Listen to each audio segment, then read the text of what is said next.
In case you somehow missed the news, and I'm certainly rather late in providing this update, 21 Pilots have announced that they are releasing a concert film in IMAX towards the end of next month, on February 26th to be precise, although there are some limited preview times available on February 25th, as is customary for IMAX releases. Tickets are on sale now and they are selling out fast, so you should make sure to get yours while you still can.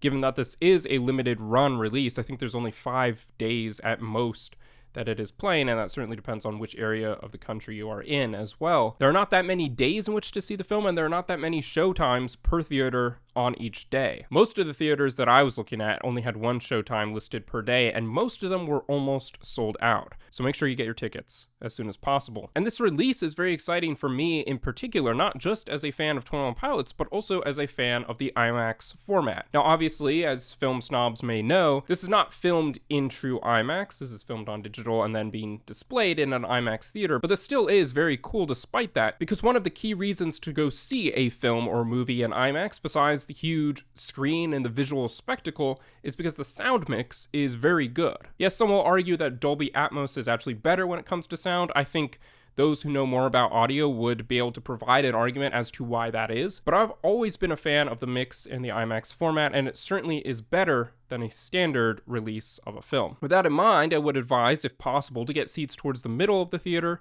and maybe somewhat towards the back, sort of the last third. You definitely don't want to be too far forward in a theater like this, although at the end of the day, if that's the only place you can get theaters, it still is worth going. But leaving the IMAX film format aside and returning to the film in question, I am a little curious to see what exactly they are doing with this release, because I initially thought it was just going to be a full concert film, just a screening of a recording of one of their concerts as it was recorded live, basically a pre-recorded live broadcast style. But it looks like it's going to be more of a documentary, a sort of behind-the-scenes look at the creative process of putting together the Clancy World Tour, which made me think, okay, it's going to be a rather long film then, to include the entire concert and then these sort of flashbacks to these different moments in the creative process. And it reminded me very much of the theatrical release of the Skilled and Icy live stream. In that case, they took the live stream, which I think was about an hour long, and interspersed it with these sort of documentary bits, these pieces of behind-the-scenes footage, to bring it to about an hour and a half, maybe an hour and 45 minutes. I don't remember exactly how long that was. So I assumed it was going to be something along those lines, and I still do. But looking at the runtime for this release, at least what has been advertised so far on places like AMC Theaters, it's showing only an hour and 59 minutes, which when you assume that there's perhaps going to be about 20 minutes of documentary footage interspersed in there, that only leaves about an hour and 39 minutes, 40 minutes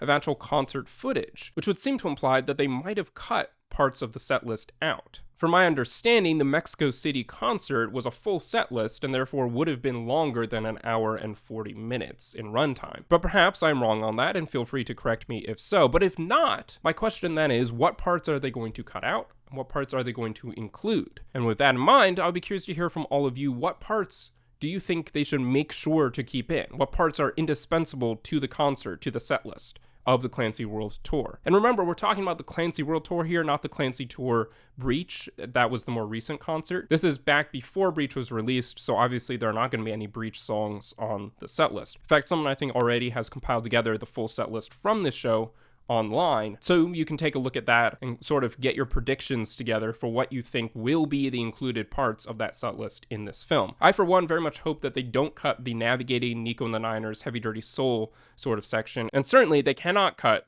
the Paladin Straight Bandito mashup, because that is one of my favorite parts of that set list. But what do you think? What parts will they be sure to include, and what parts do you think they will likely cut out from the film? With that being said, thank you so much for watching. This was just a quick update, a bit of a belated update on a very exciting announcement from 21 Pilots. If any more news does come to light about this film or about what's going to be included in it, I will provide another update in the future. So be sure to subscribe for more music commentary, news, and reviews.